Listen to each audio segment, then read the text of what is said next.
There are some things that happen in life that if I am told, I'll not believe it. But these things have happened to me. Uh, you remember the case of KWARE? KWARE, there's a girl who is called Paris Kea Andika. Paris Kea Andika, her sister, who was called Josephine Owino Mulongo, disappeared for about 2 weeks. They were going to look for her. And then Mulongo appeared in Andika's dreams, where she led her to the quarry and said that this is where I am and I feel very cold. And there were some 5 people there, so 5 men. So like in any dream, no dream is complete. There are some things that don't feel in well. You find that there are some obvious missing links. So when she woke up in the morning, she took people to the quarry, and the rest, as they say, is history. It has happened in my family, such a thing. And if it would not have happened in my family, I would have talked like any other police officer. I would have just said, arrest her, she killed her sister, and that is whatever. How comes that she knows where the sister is and went to that place? And even before we reach a very long time, you'll find that such are cases which take up to 5 years, and then somebody is later released. But you see, you have wasted 5 years in Glangata, women's prison. You know, in prison, 1 week in prison, you have wasted more than a year outside. If you are going there was in such a situation. So if I were to be the police and she came to me and said that, I would have locked her in, and as I've said, I would have taken the thing that her being knowing exactly where her sister is, she should be investigated. But then it has happened to us in the KWATENGE family. If you scroll down, you'll find that there's a video where I said when we were young, we saw ghosts. This is a reality. And if you are somebody who handles Facebook, you can check on somebody called Zadok Tondo KWATENGE. Zadok Tondo KWATENGE. He's like my younger brother. He was born 3 or 4 years younger than me. His father died when I was about 6 years, or 4 to 6 years. Actually, I think, if I'm not wrong, Zadok was born. We have lawyers who are called Wakwabubi. Alianguka pabaya. These are cases where a man dies while his wife is pregnant. Let me not go further into that. So Zadok Tondo KWATENGE. Tondo and Lando were stepbrothers, and it is Tondo that we saw. This is an open secret within the KWATENGE family, and we even discuss with Zadok and make jokes about it. His father appeared when we were burning this maize, the Kikuyu called mafefe. So it is something that happened, and I've recorded that. And again, in the family of KWATENGE, I can say that we have faced an issue similar to the KWARE issue. Now, I'll have to say what happened, because we all know about the KWARE and I've already said about it. KWATENGE had 4 wives, and through pure coincidence, it is nothing to do with the family planning.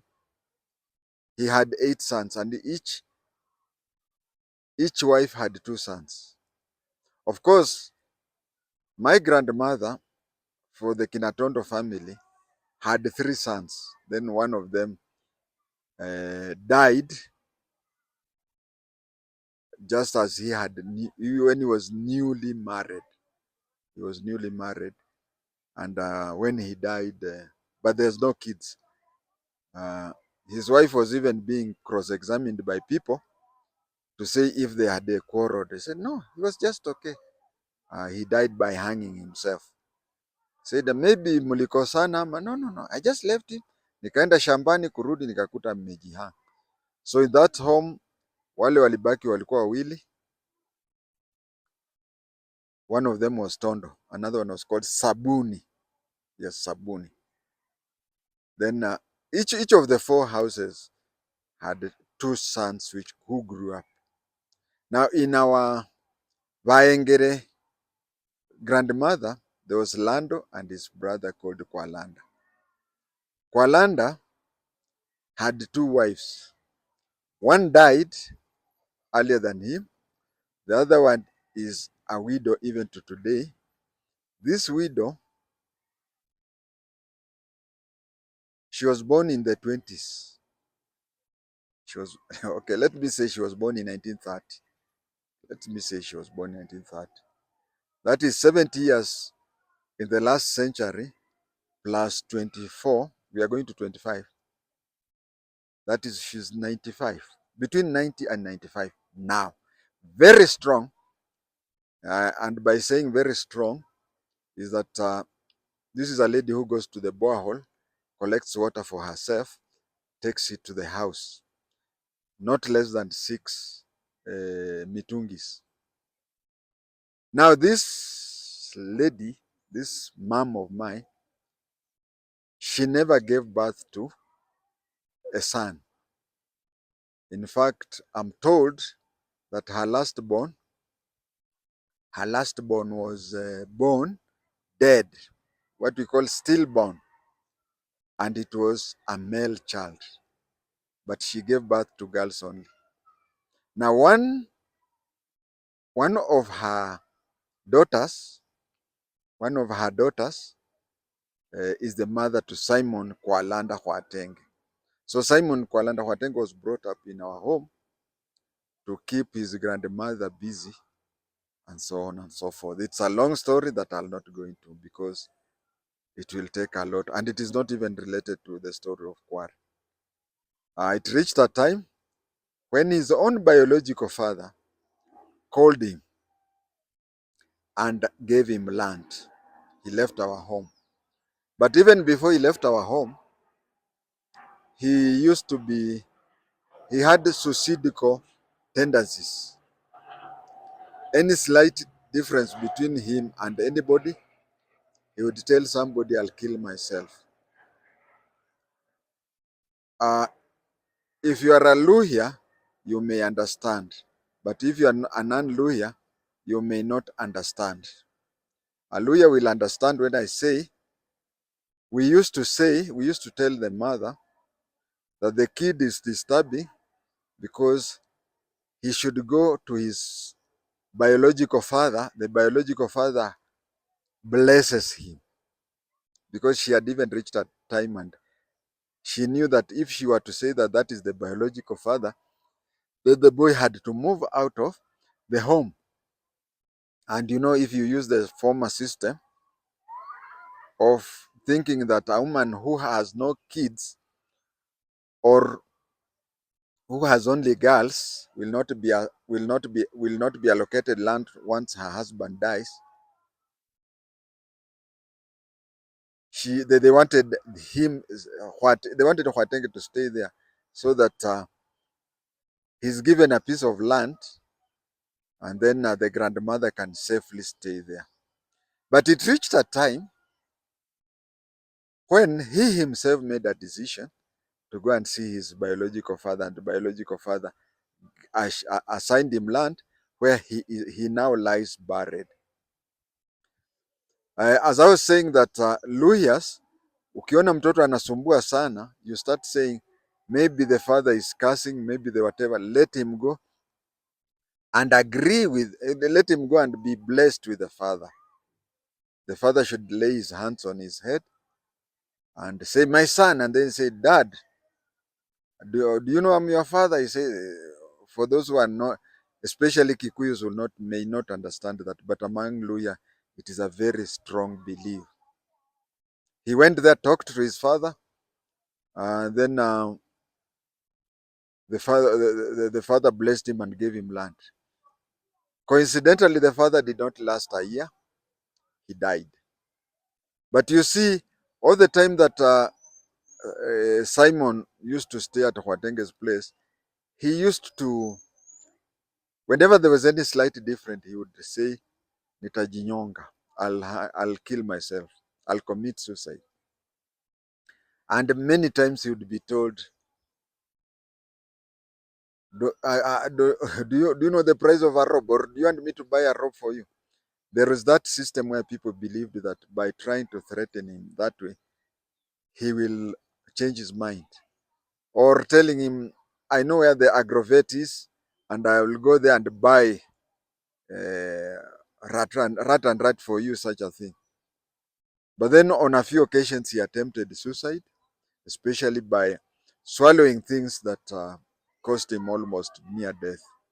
So people, there was no way to stop him from threatening, apart from believing that maybe he needs to see his father, biological father. And also, as a family, we decided to be monitoring him from close quarter. We decided to be monitoring him from close quarter. When he says that I'll hang myself, I'll kill myself, you don't answer him that, but that day you stay near him. So there was a day he left home, his home where he had migrated to, and he was telling people he would just move. You know, when you're moving along the road, you meet people who are coming from the other direction. He would stop somebody, just the way somebody stops somebody to ask, is this the way it goes to blah, blah, blah? You say yes or whatever. Or maybe you stop people and then you want to know, does any one of you have a watch to tell me what time it is? So he would stop people. People would think that that was what we are doing. But he would tell those people that I am going to River Zoya, the bridge next to Webuye along Uganda Road. I'm going to throw myself into the river. So people just thought maybe this is a madman or anything.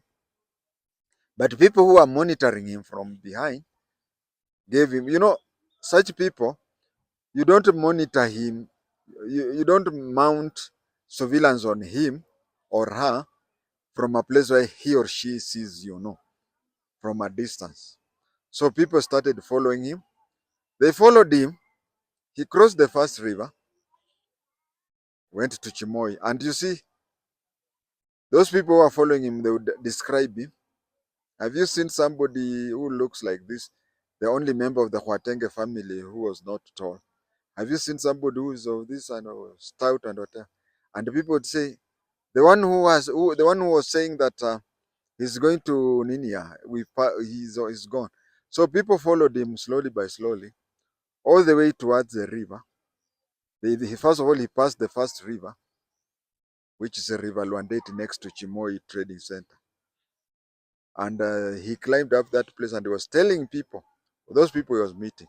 And then those who were mounting surveillance on him would also come and meet those people. And they'd be, yeah, we have met him. And he looked disturbed and he was saying he was going to Kabrengo.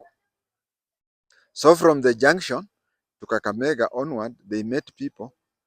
But these people started saying that they have not seen such a person. They have not seen such a person. But then this one just followed up to the river, checked the river, no sign of anything, whatever, and then just went back home and said, wazimu yake ikipunguka, maybe he'll come back home safely.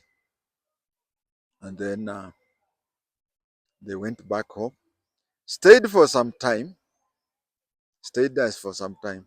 Now, I said that my senior father Kwalanda had two wives. One died before him, and one is the 90-something is alive and well and healthy today. But the one who died had sons.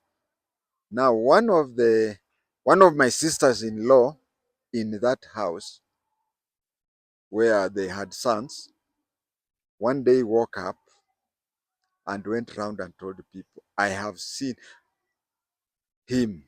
I saw JI-TENGE in my dreams, and he told me to go and collect him.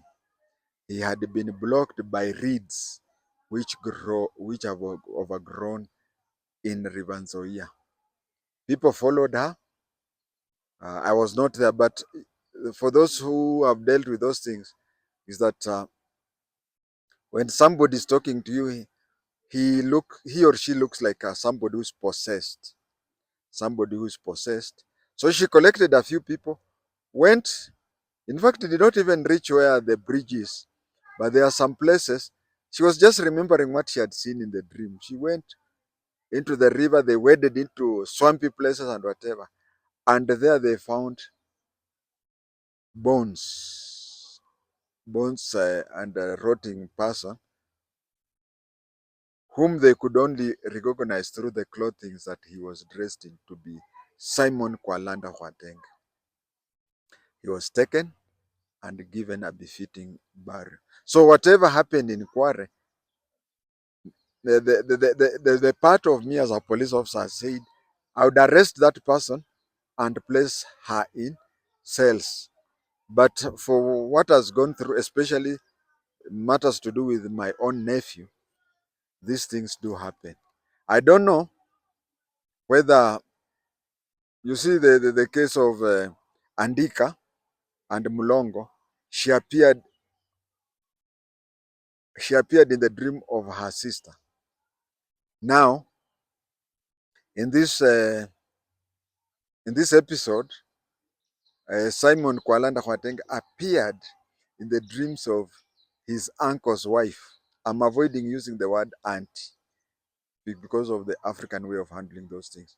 Because in African way, we say that your uncle's wife is your mom and your aunt's husband is your father. So, but in English, you say this is your uncle's wife is aunt and your aunt's husband is uncle. So that is why I'm saying that she appeared in the dreams of a female.